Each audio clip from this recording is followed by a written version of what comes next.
नमस्कार दोस्तों, बहुत बहुत स्वागत है। तो फ्रेंड, जैसा कि आप सब जानते हैं कि इंडियन पॉलिटी की टेस्ट सीरीज स्टार्ट की गई है। तो ये हमारा लेक्चर नंबर 5 है। इससे पहले हमने इंडियन पॉलिटी के जो 4 टॉपिक थे, भारत का संवैधानिक इतिहास, संविधान सभा, संविधान की उद्देशिका और संविधान के स्रोत, इन सभी टॉपिक के जो इम्पोर्टेंट क्वेश्चन थे वो आपको पढ़ा दिए थे। अगर आपने ये वाला वीडियो हमारा नहीं देखा है तो इसे ज़रूर देख लीजिएगा। इस वीडियो के डिस्क्रिप्शन में इसका लिंक दिया गया है। और आज के इस वीडियो हम संविधान के भाग, इससे संबंधित इम्पोर्टेंट क्वेश्चन को पढ़ने वाले हैं। ये वही क्वेश्चन है जो कि आपके एग्जाम में बार बार पूछे गए हैं और आपके आने वाली परीक्षा में भी पूछे जा सकते हैं। तो अगर आप किसी भी कॉम्पिटिटिव एग्जाम की तैयारी कर रहे हैं तो ये वीडियो आपके लिए बहुत ही ज़्यादा हेल्पफुल होगा। तो इस वीडियो को बिल्कुल भी मत मिस करिएगा, शुरू से लेकर लास्ट तक देखिएगा। कोई भी डाउट हो तो कमेंट करके ज़रूर पूछिएगा। यहाँ पे वीडियो स्टार्ट करने से पहले आपको मालूम होना चाहिए कि संविधान के भाग ये क्या है।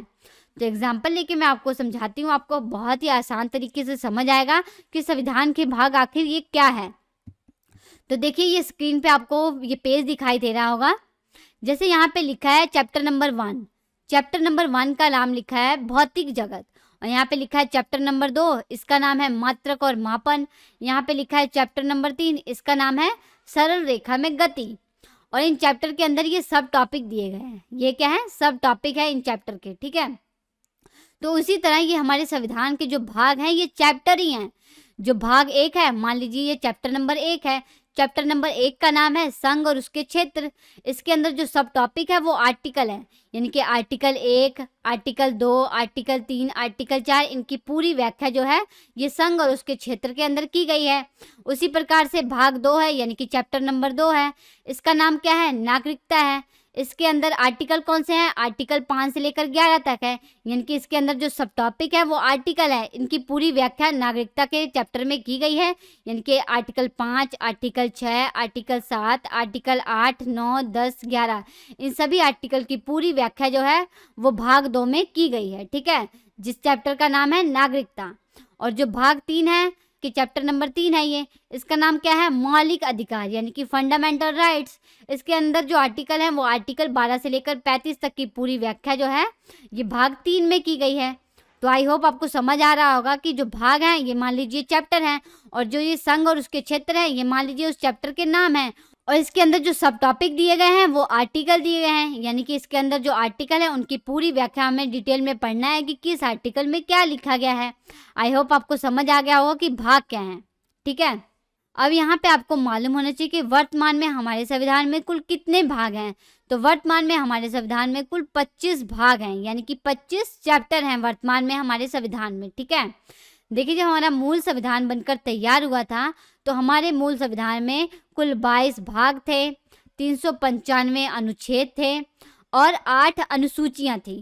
लेकिन वर्तमान में आप देखेंगे हमारे संविधान में कुल 25 भाग हैं और 450 से भी ज़्यादा अनुच्छेद हैं और 12 अनुसूचियां हैं, ठीक है। देखिए, अगर आप नंबर वाइज देखेंगे, जैसे भाग 1, भाग 2, भाग 3, भाग 4, भाग 5, भाग 6, इस तरह से देखेंगे तो जो भाग की संख्या है वो आज भी 22 ही है। लेकिन जब भाग के अंदर सब भाग जोड़ दिए गए हैं, जैसे भाग 4A जोड़ा गया है, भाग 9A जोड़ा गया है, भाग 14A जोड़ा गया है, तो इस तरह से भाग की जो संख्या है वो 25 हो गई है, ठीक है। और आर्टिकल्स भी आप देखेंगे तो नंबर वाइज जो है वो 395 आर्टिकल आज भी हैं। लेकिन जब आर्टिकल्स के अंदर सब आर्टिकल जोड़े गए हैं, जैसे आर्टिकल 15A जोड़ा गया है, आर्टिकल 243ZG जोड़ा गया है, आर्टिकल 244A जोड़ा गया है, तो इस तरह से जो आर्टिकल की संख्या है वो 450 से भी ज़्यादा हो गई है, ठीक है। तो पहले मूल संविधान में कितनी अनुसूचियां थी? 8 अनुसूचियां थी। तो वर्तमान में आप देखेंगे तो हमारे संविधान में 12 अनुसूचियां हैं। तो जो 4 अनुसूचियां हैं इन्हें समय समय पर हमारे संविधान में जोड़ा गया है। कब कब जोड़ा गया है? जब हम अनुसूचियों वाला चैप्टर पढ़ेंगे तब आपको बताया जाएगा कि किस अनुसूची को कब जोड़ा गया है, ठीक है। तो फिलहाल हम भाग के बारे में पढ़ रहे हैं तो इसके ऊपर आप ध्यान दीजिए। तो चलिए एक बार रिवाइज कर लेते हैं कि किस भाग में क्या लिखा गया है, उसके अंदर कौन कौन से आर्टिकल हैं, ठीक है। तो एक बार हम 22 के 22 भाग जो है ये रिवाइज कर लेते हैं। तो देखिए, भाग 1, इसका नाम है संघ और उसका क्षेत्र। इसके अंदर जो आर्टिकल हैं वो आर्टिकल 1, आर्टिकल 2, आर्टिकल 3, आर्टिकल 4 की पूरी व्याख्या इसमें बताई गई है। और भाग 2 जो है इसका नाम है नागरिकता। इसमें ये बताया गया है कि किस प्रकार से भारत की नागरिकता पाई जा सकती है और किस प्रकार से भारत की जो नागरिकता है ये समाप्त हो सकती है। तो इसके अंदर जो आर्टिकल हैं वो आर्टिकल 5 से लेकर 11 तक हैं और भाग 3 जो है ये मौलिक अधिकार से संबंधित है। इसके अंदर जो आर्टिकल हमने पढ़ने हैं वो आर्टिकल 12 से लेकर 35 तक दिए गए हैं और भाग 4 जो है ये राज्य के नीति निर्देशक तत्वों के बारे में है, यानी कि directive principle of state policy के बारे में भाग 4 में बताया गया है। इसमें राज्यों को कुछ दिशा निर्देश दिए गए हैं। अगर जो राज्य हैं इन सभी दिशा निर्देशों का पालन करेंगे तो एक कल्याणकारी राज्य की स्थापना की जा सकती है। ठीक है, और डीपीएसपी से संबंधित जो आर्टिकल है वो आर्टिकल 36 से लेकर 51 तक हैं और भाग 4A, जैसा कि मैंने आपको बताया कि इसे बाद में जोड़ा गया हमारे संविधान में। कब जोड़ा गया ये भी मालूम होना चाहिए। तो भाग 4A को 42वां संविधान संशोधन जब 1976 में किया गया था तब जोड़ा गया था और इसका नाम क्या है, मौलिक कर्तव्य, यानी कि फंडामेंटल ड्यूटीज इसका नाम है। और इससे संबंधित जो आर्टिकल है वो आर्टिकल 51A है। और भाग 5 में संघ सरकार के बारे में बताया गया है। इसमें आप संघ की कार्यपालिका के बारे में पढ़ेंगे, विधायिका के बारे में पढ़ेंगे, यानी कि लोकसभा और राज्यसभा के बारे में इसमें आप पढ़ेंगे, सुप्रीम कोर्ट के बारे में पढ़ेंगे, कंट्रोलर एंड ऑडिटर जनरल के बारे में इसमें आप पढ़ेंगे भाग 5 में, जिसमें संघ सरकार के बारे में बताया गया है। इससे संबंधित जो आर्टिकल है वो आर्टिकल 52 से लेकर 151 तक हैं और भाग 6 में राज्य सरकार के बारे में बताया गया है। देखिए, जिस प्रकार से आप संघ में संघ की कार्यपालिका के बारे में पढ़ेंगे उसी प्रकार से आपको राज्य सरकार में राज्य की कार्यपालिका के बारे में पढ़ना होगा। जिस प्रकार से संघ में संघ की विधायिका होती है उसी प्रकार से राज्यों में भी विधायिका होती है, यानी कि विधानसभा और विधान परिषद होती है। जिस प्रकार से संघ में सुप्रीम कोर्ट होता है उसी प्रकार से राज्यों में हाई कोर्ट होता है। तो इन सब के बारे में आप भाग 6 में पढ़ेंगे। इससे संबंधित जो आर्टिकल है वो आर्टिकल 152 से लेकर 237 तक है और भाग 7 ये अभी खाली पड़ा है, इसमें अभी कुछ भी नहीं लिखा गया है। देखिए, जब 7वां संविधान संशोधन 1956 में किया गया था तो जो भाग 7 है और जो भाग 9 है इसमें जो विषय दिए गए थे उसे रद्द कर दिया गया था। ठीक है, तो जो भाग 7 है ये अभी भी खाली है, लेकिन जो भाग 9 खाली पड़ा था उसमें अब पंचायत विषय को लिख दिया गया है। ठीक है, ये कब लिखा गया है ये भी मैं आपको बताऊंगी। तो भाग 7 जो है ये अभी फिलहाल खाली है, इसमें कुछ भी नहीं लिखा गया है। भाग 8 में संघ राज्य क्षेत्र के बारे में बताया गया है, यानी कि भारत के कितने केंद्र शासित प्रदेश हैं इनके बारे में भाग 8 में बताया गया है। इससे संबंधित जो आर्टिकल है वो आर्टिकल 239 से लेकर आर्टिकल 242 तक है। और भाग 9, जैसा कि मैंने आपको बताया कि जब 7वां संविधान संशोधन 1956 में किया गया था तो भाग 7 और भाग 9 में जो लिखा गया था उसे खत्म कर दिया गया था, यानी कि रद्द कर दिया गया था। तो भाग 9 में अब पंचायती राज व्यवस्था के बारे में लिख दिया गया है। कब लिखा गया है भाग 9 में पंचायती राज व्यवस्था के बारे में? तो जब 73वां संविधान संशोधन 1993 में किया गया था तब पंचायती राज व्यवस्था को भाग 9 में जोड़ा गया था। इससे संबंधित जो आर्टिकल है वो आर्टिकल 243 से लेकर आर्टिकल 243O तक है। और भाग 9A इसे कब जोड़ा गया ये भी आपको मालूम होना चाहिए। तो भाग 9A को 74वां संविधान संशोधन जब 1993 में किया गया था तब जोड़ा गया था। इसमें नगर पालिकाओं के बारे में बताया गया है। इससे संबंधित जो आर्टिकल है वो आर्टिकल 243P से लेकर आर्टिकल 243ZG तक है। ठीक है, और देखिए भाग 10 में अनुसूचित क्षेत्र और जनजातीय क्षेत्र के बारे में बताया गया है। इससे संबंधित जो आर्टिकल है वो आर्टिकल 244 से लेकर आर्टिकल 244A है। और देखिए भाग 11 में संघ और राज्यों के बीच संबंध के बारे में बताया गया है, यानी कि इसमें यह बताया गया है कि केंद्र और राज्यों के बीच में विधायी संबंध किस प्रकार के हैं, प्रशासनिक संबंध किस प्रकार के हैं और वित्त संबंध किस प्रकार के हैं। तो ये सभी बातें जो हैं ये भाग 11 में बताई गई हैं। इससे संबंधित जो आर्टिकल है वो आर्टिकल 245 से लेकर आर्टिकल 263 तक पढ़ना है आपको। और भाग 12 में वित्त, संपत्ति, संविदाय और वाद के बारे में बताया गया है। इससे संबंधित जो आर्टिकल है वो आर्टिकल 264 से लेकर आर्टिकल 300A तक पढ़ना है। और भाग 13 जो है इसमें यह बताया गया है कि भारत के सभी नागरिकों को भारत के राज्य क्षेत्र के भीतर व्यापार करने की स्वतंत्रता है, वाणिज्य की स्वतंत्रता है और समागम यानी कि सभा करने की स्वतंत्रता प्रदान की गई है। इसकी पूरी व्याख्या जो है वो आर्टिकल 301 से लेकर आर्टिकल 307 के माध्यम से बताई गई है। और भाग 14 इसमें संघ और राज्यों के अधीन जो सेवाएं आती हैं, यानी कि केंद्र और राज्यों के अधीन जो सेवाएं आती हैं, जैसे कि लोक सेवा आयोग, संघ लोक सेवा आयोग, इन सब के बारे में बताया गया है। इससे संबंधित जो आर्टिकल हैं वो आर्टिकल 308 से लेकर आर्टिकल 323 तक हैं। और भाग 14 है, इसे भी बाद में जोड़ा गया है। कब जोड़ा गया है? तो इसे भी 42वां संविधान संशोधन 1976 में जब किया गया था तब जोड़ा गया था। इस भाग में अधिकरण के बारे में बताया गया है, यानी कि ट्रिब्यूनल के बारे में इसमें बताया गया है। इससे संबंधित जो आर्टिकल हैं वो 2 ही आर्टिकल हैं, 323A है और आर्टिकल 323B है, ठीक है। और भाग 15 में निर्वाचन आयोग के बारे में बताया गया है। इससे संबंधित जो आर्टिकल हैं वो आर्टिकल 324 से लेकर आर्टिकल 329A तक बताया गया है। और भाग 16 में कुछ वर्गों के लिए विशेष उपबंध किए गए हैं, यानी कि SC ST के लिए विशेष उपबंध किए गए हैं। इसके बारे में भाग 16 में बताया गया है।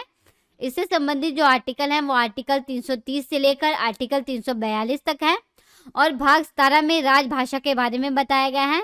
इससे संबंधित जो आर्टिकल हैं वो आर्टिकल 343 से लेकर आर्टिकल 351 तक है। भाग 18 में आपात उपबंध के बारे में बताया गया है, यानी कि आपातकालीन उपबंध के बारे में भाग 18 में बताया गया है। इससे संबंधित आर्टिकल जो है वो आर्टिकल 352 से लेकर आर्टिकल 360 तक है। देखिए, हमारे संविधान में कुल 3 प्रकार के आपातकाल का उल्लेख किया गया है। कौन कौन से? नेशनल इमरजेंसी, प्रेसिडेंट रूल और फाइनेंशियल इमरजेंसी, यानी कि राष्ट्रीय आपात, राज्यों में राष्ट्रपति शासन और वित्तीय आपात। तो इन तीनों प्रकार के आपातकाल का जो उल्लेख है वो आपातकालीन उपबंध में किया गया है, ठीक है। और भाग 19 में विविध प्रावधान दिए गए हैं। इससे संबंधित जो आर्टिकल है वो आर्टिकल 361 से लेकर आर्टिकल 367 तक है। भाग 20 में संविधान के संशोधन के बारे में बताया गया है, यानी कि हमारे संविधान में भी परिवर्तन किया जा सकता है, इसमें भी समय समय पर बदलाव किया जा सकता है। इससे संबंधित जो आर्टिकल है वो आर्टिकल 368 है। और भाग 21 में अस्थायी संक्रमणकालीन और विशेष उपबंध के बारे में बताया गया है। इससे संबंधित जो आर्टिकल हैं वो आर्टिकल 369 से लेकर आर्टिकल 392 तक बताया गया है। और देखिए, जो भाग 22 है इसमें हमारे संविधान का पूरा नाम क्या है उसके बारे में बताया गया है। हमारे संविधान की शुरुआत कब हुई थी इसके बारे में बताया गया है। हमारे संविधान का हिंदी में अनुवाद कब किया गया था इसके बारे में बताया गया है भाग 22 में, ठीक है। इससे संबंधित जो आर्टिकल है वो आर्टिकल 393 से लेकर आर्टिकल 395 तक है। तो ये आपको पता लग गया कि 25 के 25 भागों में क्या क्या विषय दिए गए हैं और इससे संबंधित आर्टिकल कौन कौन से हैं, ठीक है। तो फ्रेंड्स, मैं यकीन के साथ कह सकती हूँ कि इन सभी चीज़ों को एक बार पढ़ने के बाद आप जो हर क्वेश्चन का जवाब है वो बहुत ही आसान तरीके से दे पाएंगे। तो चलिए क्वेश्चन देख लेते हैं।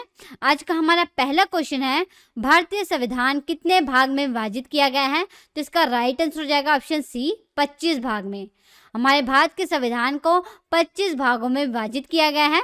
जैसा कि मैंने आपको स्टार्टिंग में ही बता दिया था कि मूल संविधान में कितने भाग थे और वर्तमान में कितने भाग हैं, लेकिन एक बार फिर से मैं ये बातें रिपीट कर देती हूँ ताकि आपको अच्छे तरीके से याद हो जाए। तो देखिए, जब हमारा मूल संविधान बनकर तैयार हुआ था तो हमारे मूल संविधान में कुल 22 भाग थे, लेकिन वर्तमान में हमारे संविधान में कुल 25 भाग हैं। देखिए, अगर आप नंबर वाइज देखेंगे, जैसे भाग 1, भाग 2, भाग 3, भाग 4, इस तरह से देखेंगे तो जो भाग की संख्या है वो आज भी 22 ही है।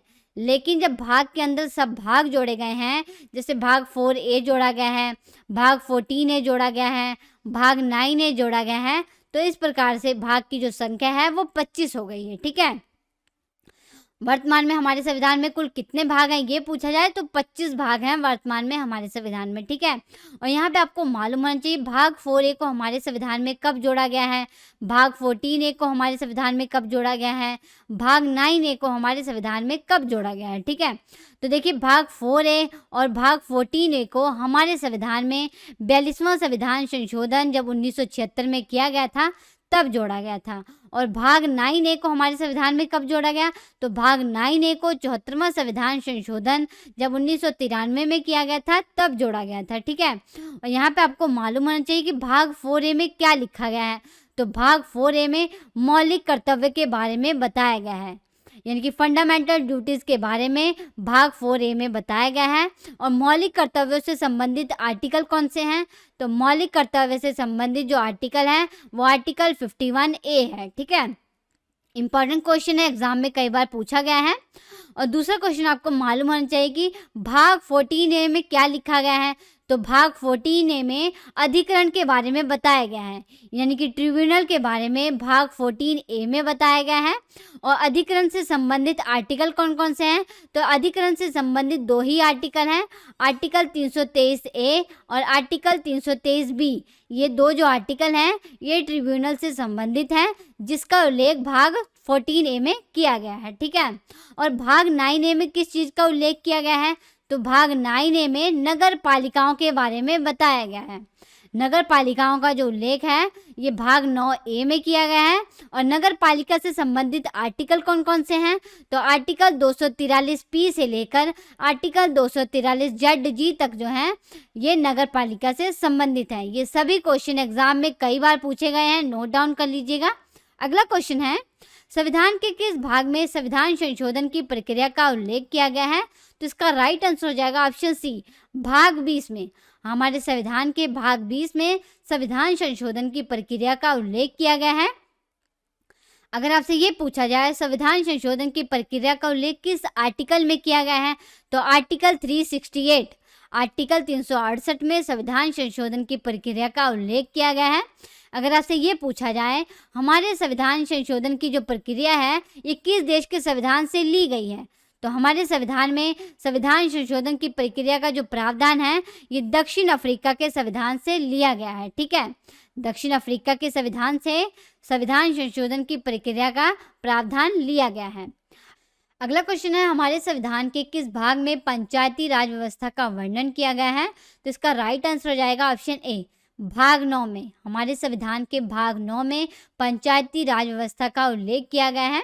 जैसा कि मैंने आपको स्टार्टिंग में बताया था कि जब 7वां संविधान संशोधन 1956 में किया गया था तो जो भाग 7 और भाग 9 था इसमें जो विषय लिखे गए थे इसे रद्द कर दिया गया था, इसे खत्म कर दिया गया था। तो जो भाग 7 और भाग 9 थे ये दोनों ही खाली पड़े थे, लेकिन भाग 7 जो है ये आज भी खाली है, इसमें कुछ भी नहीं लिखा गया है। लेकिन जो भाग 9 है इसमें पंचायती राज व्यवस्था को लिख दिया गया है। कब लिखा गया है ये भी आपको मालूम होना चाहिए। तो पंचायती राज व्यवस्था को 73वां संविधान संशोधन जब 1993 में किया गया था तब इसे भाग 9 में जोड़ा गया था। ठीक है। अगर आपसे ये पूछा जाए पंचायती राज व्यवस्था से संबंधित आर्टिकल कौन सा है?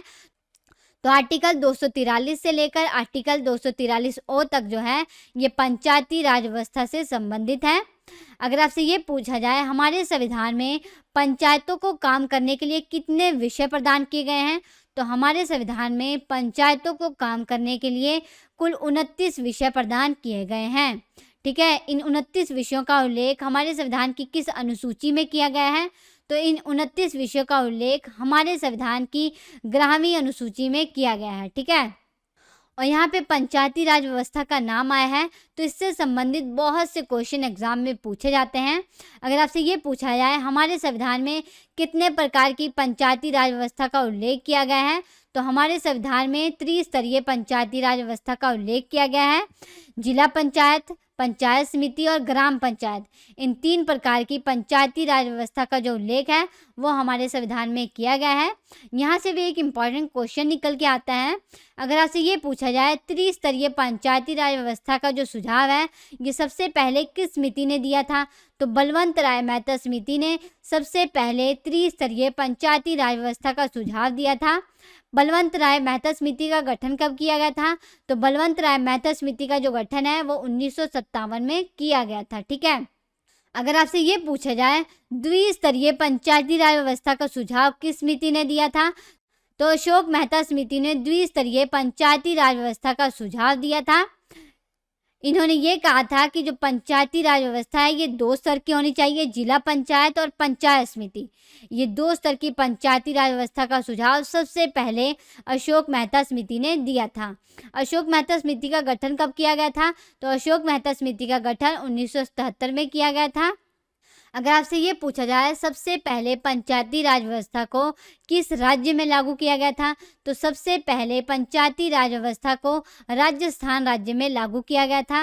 राजस्थान के किस जिले में पंचायती राज व्यवस्था को सबसे पहले लागू किया गया था? तो राजस्थान के नागौर जिले के बगदरी गांव में पंचायती राज व्यवस्था को सबसे पहले लागू किया गया था। कब लागू किया गया था? तो 2 अक्टूबर 1959 को लागू किया गया था। अगर आपसे ये पूछा जाए पंचायती राज व्यवस्था को लागू करने वाला दूसरा राज्य कौन सा था, तो आंध्र प्रदेश।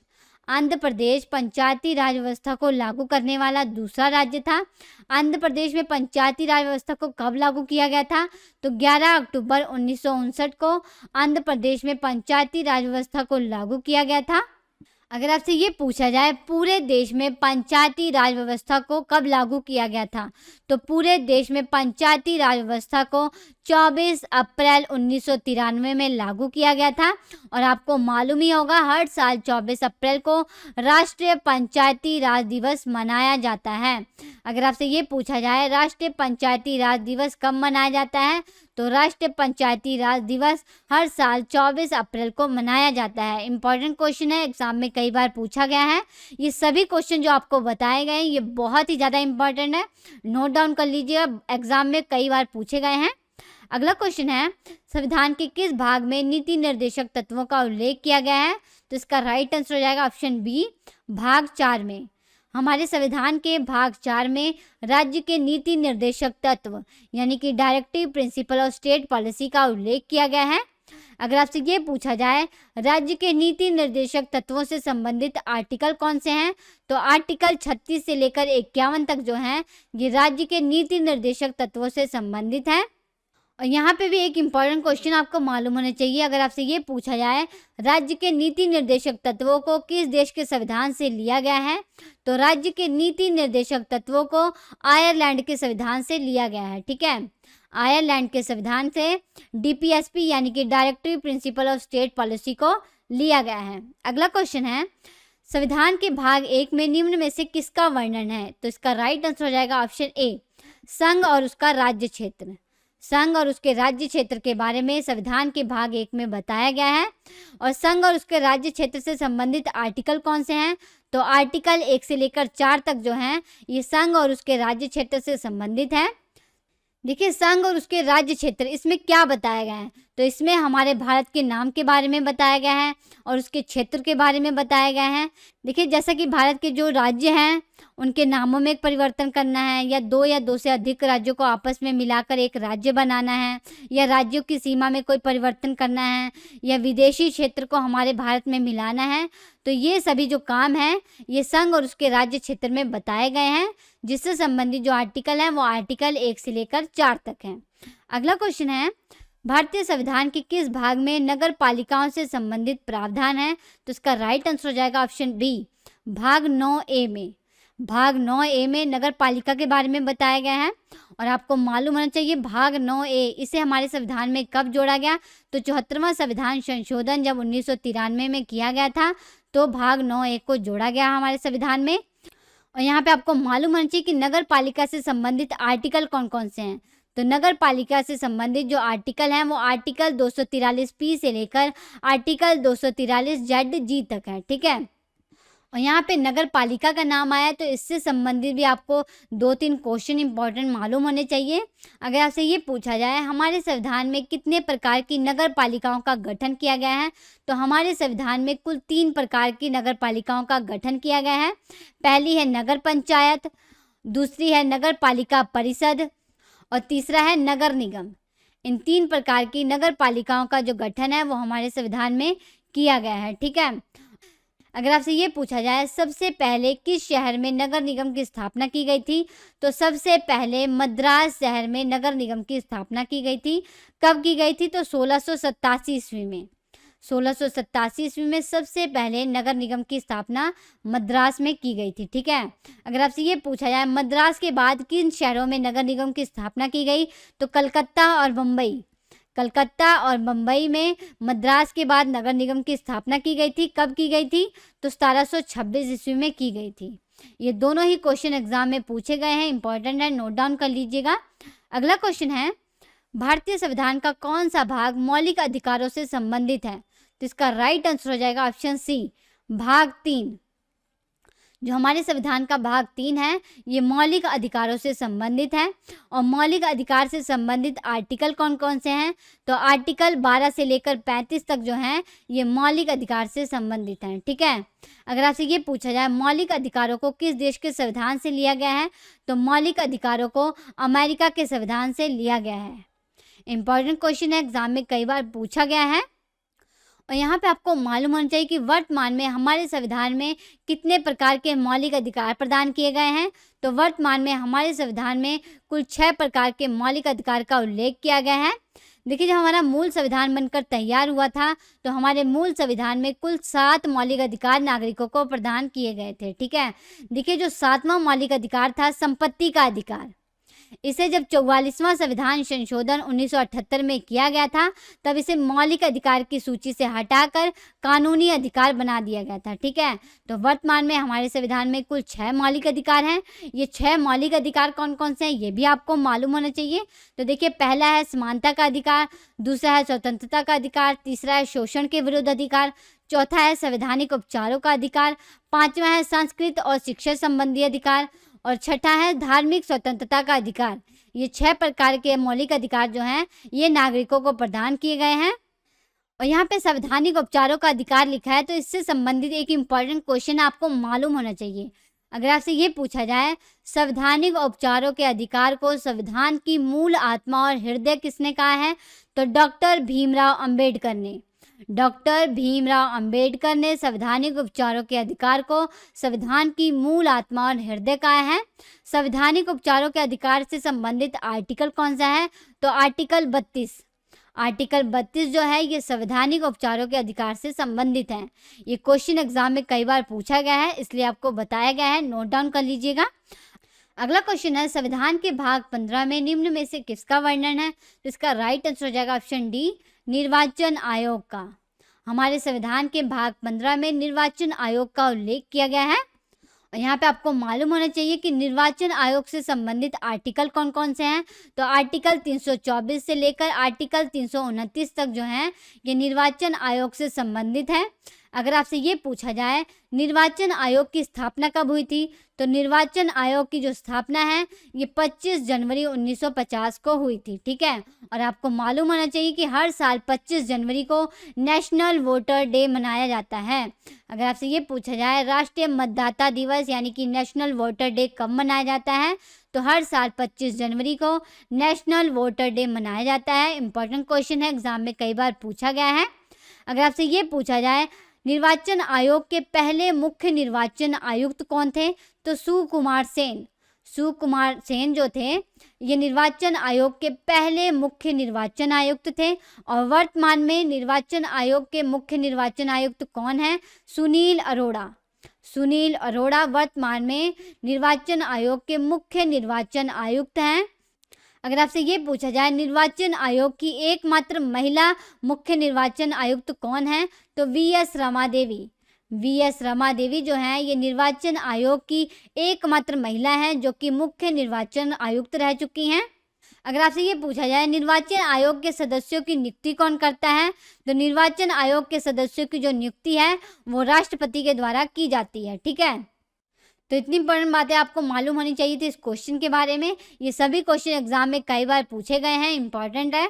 अगला क्वेश्चन है भारतीय नागरिकों को मौलिक कर्तव्य का विवरण संविधान के किस भाग में दिया गया है, तो इसका राइट आंसर हो जाएगा ऑप्शन बी, भाग 4A में।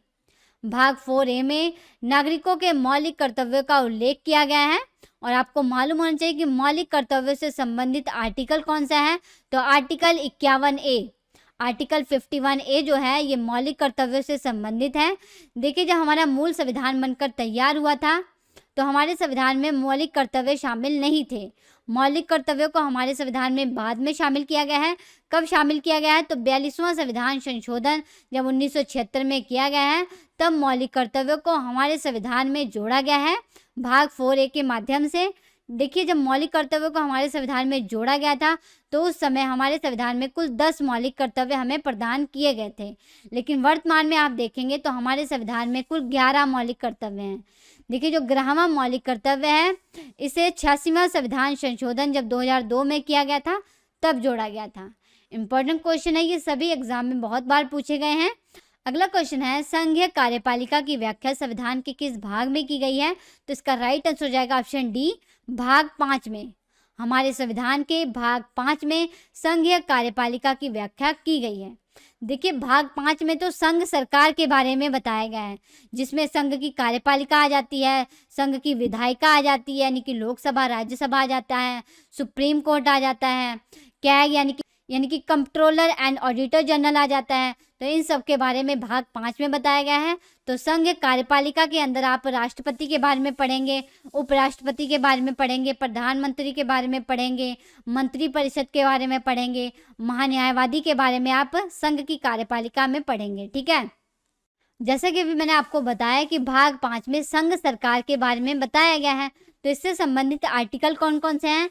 तो आर्टिकल 52 से लेकर आर्टिकल 151 तक जो है ये संघ सरकार से संबंधित है। ठीक है, अगला क्वेश्चन है, संविधान के किस भाग में नागरिकता का उल्लेख है? तो इसका राइट आंसर हो जाएगा ऑप्शन बी, भाग 2 में। हमारे संविधान के भाग 2 में नागरिकता का उल्लेख किया गया है। और आपको मालूम होना चाहिए नागरिकता से संबंधित आर्टिकल कौन कौन से हैं। तो आर्टिकल 5 से लेकर 11 तक जो है ये नागरिकता से संबंधित है। और आपको पता ही होगा हमारे भारत के सभी नागरिकों के पास एकल नागरिकता है। एकल नागरिकता का प्रावधान हमने किस देश के संविधान से लिया है? तो एकल नागरिकता जो प्रावधान है ये हमने ब्रिटेन देश के संविधान से लिया है। हमारे देश के जो सभी नागरिक हैं ये सभी ही भारतीय कहलाते हैं। ठीक है, अगर आपसे ये पूछा जाए किस देश में दोहरी नागरिकता का प्रावधान किया गया है, तो जो अमेरिका है इसमें दोहरी नागरिकता का प्रावधान किया गया है। जो अमेरिका के लोग हैं इनके पास तो एक तो अमेरिका की नागरिकता है और दूसरी जिस राज्य में वो रहते हैं उस राज्य की भी नागरिकता उनके पास होती है। ठीक है, और देखिए नागरिकता में क्या बताया गया है? तो नागरिकता में ये बताया गया है कि भारत की नागरिकता किस प्रकार से पाई जा सकती है, किस प्रकार से भारत की नागरिकता छीनी जा सकती है। अगर आपसे ये पूछा जाए भारत की नागरिकता कितने प्रकार से पाई जा सकती है, तो भारत की नागरिकता जो है ये कुल 5 प्रकार से पाई जा सकती है। ये 5 प्रकार कौन कौन से हैं जिससे भारत की नागरिकता पाई जा सकती है? तो देखिए, जन्म से भारत की नागरिकता पाई जा सकती है, वंश के आधार पर भारत की नागरिकता प्राप्त की जा सकती है, पंजीकरण यानी कि रजिस्ट्रेशन के द्वारा भारत की नागरिकता प्राप्त की जा सकती है, भूमि अर्जन के द्वारा भारत की नागरिकता प्राप्त की जा सकती है और प्राकृतिक रूप से भी भारत की नागरिकता प्राप्त की जा सकती है। तो इन 5 प्रकार से भारत की नागरिकता पाई जा सकती है। अगला क्वेश्चन है, संविधान के भाग 17 में निम्न में से किसका वर्णन है? तो इसका राइट आंसर हो जाएगा ऑप्शन बी, राजभाषा का। हमारे संविधान के भाग 17 में राजभाषा का उल्लेख किया गया है। और राजभाषा से संबंधित आर्टिकल कौन कौन से हैं? तो आर्टिकल 343 से लेकर आर्टिकल 351 तक जो है ये राजभाषा से संबंधित है। ठीक है, और यहाँ पे राजभाषा का नाम आया तो आपको एक इम्पोर्टेंट क्वेश्चन मालूम होना चाहिए। अगर आपसे ये पूछा जाए हमारे संविधान में हिंदी को राजभाषा का संवैधानिक दर्जा कब प्रदान किया गया था? तो 14 सितंबर 1949 को हिंदी को हमारे संविधान में राजभाषा का संवैधानिक दर्जा प्रदान किया गया था। और आपको मालूम ही होगा कि हर साल 14 सितंबर को हमारे देश में हिंदी दिवस के रूप में मनाया जाता है। अगर आपसे ये पूछा जाए हिंदी दिवस कब मनाया जाता है, तो हर साल 14 सितंबर को हिंदी दिवस मनाया जाता है। ठीक है, और आपको मालूम होना चाहिए कि वर्तमान में हमारे संविधान में कुल कितनी भाषाओं का उल्लेख किया गया है? तो वर्तमान में हमारे संविधान में कुल 22 भाषाओं का उल्लेख किया गया है। देखिए, जब हमारा मूल संविधान बनकर तैयार हुआ था तो इसमें कुल 14 भाषाओं का उल्लेख किया गया था, लेकिन वर्तमान में हमारे संविधान में 22 भाषाओं का उल्लेख किया गया है। आपको मालूम होना चाहिए कि इन 8 भाषाओं को कब कब हमारे संविधान में जोड़ा गया है। तो देखिए, जब 21वां संविधान संशोधन 1967 में किया गया था तो सिंधी भाषा को हमारे संविधान में जोड़ा गया था। और जब 71वां संविधान संशोधन 1992 में किया गया था तब कोंकणी, मणिपुरी और नेपाली भाषा को हमारे संविधान में जोड़ा गया था। और देखिए, जब 52वां संविधान संशोधन 2003 में किया गया था तो इसके तहत मैथिली, बोडो, संथाली और डोंगरी भाषा को हमारे संविधान में जोड़ा गया था। तो आपको पता ही लग गया कि इन 8 भाषाओं को हमारे संविधान में कब कब जोड़ा गया है। तो ये सभी क्वेश्चन एग्जाम में पूछे गए हैं, इंपॉर्टेंट है। अगला क्वेश्चन है, संविधान के किस भाग में ग्राम पंचायतों की स्थापना की बात की गई है? तो इसका राइट आंसर हो जाएगा ऑप्शन बी, भाग 4 में। हमारे संविधान का जो भाग 4 है ये किससे संबंधित है? अभी आपको पीछे क्वेश्चन में बताया। तो हमारे संविधान का जो भाग 4 है, इसमें राज्य के नीति निर्देशक तत्वों के बारे में बताया गया है, यानी कि directive principle of state policy के बारे में भाग 4 में बताया गया है। इससे संबंधित जो आर्टिकल हैं वो आर्टिकल 36 से लेकर 51 तक हैं। और आपको मालूम होना चाहिए कि किस आर्टिकल में ग्राम पंचायतों की गठन की बात की गई है, तो आर्टिकल 40 में। तो आर्टिकल 40 में राज्यों को ये दिशा निर्देश दिए गए हैं कि वो जरूरत पड़ने पर ग्राम पंचायतों का गठन करें। ठीक है, अगला क्वेश्चन है, संविधान के भाग 5 में निम्नलिखित में से किसका उल्लेख किया गया है? तो इसका राइट आंसर हो जाएगा ऑप्शन बी, नियंत्रक एवं महालेखक परीक्षक, यानी कि CAG, controller and auditor general का जो उल्लेख है ये हमारे संविधान के भाग 5 में किया गया है। जबकि जो हाई कोर्ट है, राज्य के महाधिवक्ता हैं और जो अधीनस्थ न्यायालय हैं, इन सब का उल्लेख जो है ये हमारे संविधान के भाग 6 में किया गया है। और भाग 5 जो है ये संघ सरकार के बारे में संबंधित है। इससे संबंधित जो आर्टिकल हैं वो आर्टिकल 52 से लेकर 151 तक हैं। जबकि भाग 6 जो है इसमें राज्य सरकार के बारे में बताया गया है, यानी कि इसमें राज्य की कार्यपालिका के बारे में बताया गया है, राज्य की विधायिका के बारे में बताया गया है, राज्य के हाई कोर्ट के बारे में बताया गया है। तो ये सभी चीज़ें भाग 6 में बताई गई हैं। जबकि भाग 5 में संघ की कार्यपालिका के बारे में बताया गया है, सुप्रीम कोर्ट के बारे में इसमें बताया गया है, लोकसभा के बारे में इसमें बताया गया है, राज्यसभा के बारे में इसमें बताया गया है, नियंत्रक एवं महालेखा परीक्षक के बारे में भी भाग 5 में ही बताया गया है। ठीक है, और यहाँ पे आपको मालूम होना चाहिए कि नियंत्रक एवं महालेखा परीक्षक का जो उल्लेख है ये किस आर्टिकल में किया गया है। तो देखिए, आर्टिकल 148 से लेकर आर्टिकल 151 तक जो है ये कंट्रोलर एंड ऑडिटर जनरल से संबंधित है, यानी कि नियंत्रक एवं महालेखा परीक्षक से संबंधित है। और यहाँ पे कैग का नाम आया तो इससे संबंधित भी बहुत से क्वेश्चन एग्जाम में पूछे जाते हैं। अगर आपसे ये पूछा जाए कैग की नियुक्ति कौन करता है, तो कैग की जो नियुक्ति है वो हमारे भारत के राष्ट्रपति करते हैं। अगर ये पूछा जाए कैग को शपथ कौन दिलाता है, कैग को जो शपथ है ये हमारे भारत के राष्ट्रपति ही दिलाते हैं। ठीक है, अगर ये पूछा जाए कैग का कार्यकाल कितने वर्ष का होता है, तो कैग के सदस्यों का जो कार्यकाल होता है ये 6 वर्ष का होता है या फिर 65 वर्ष की आयु तक होता है।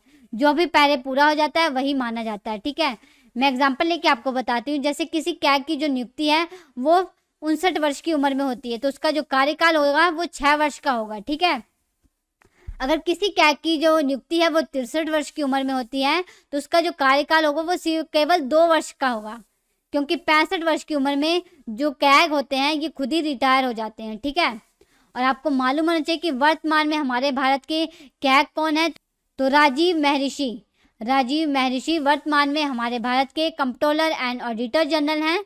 और पहले कंट्रोलर एंड ऑडिटर जनरल कौन थे हमारे भारत के, तो नरहरी राव हमारे भारत के पहले कैग थे। और वर्तमान में हमारे भारत के कैग जो हैं वो राजीव महर्षि हैं। इंपॉर्टेंट क्वेश्चन है, एग्जाम में कई बार पूछा गया है। तो फ्रेंड्स, आज के इस वीडियो में इतना ही। आपको वीडियो कैसा लगा कमेंट करके जरूर बताइएगा। अच्छा लगा तो इस वीडियो को लाइक करिएगा, शेयर करिएगा।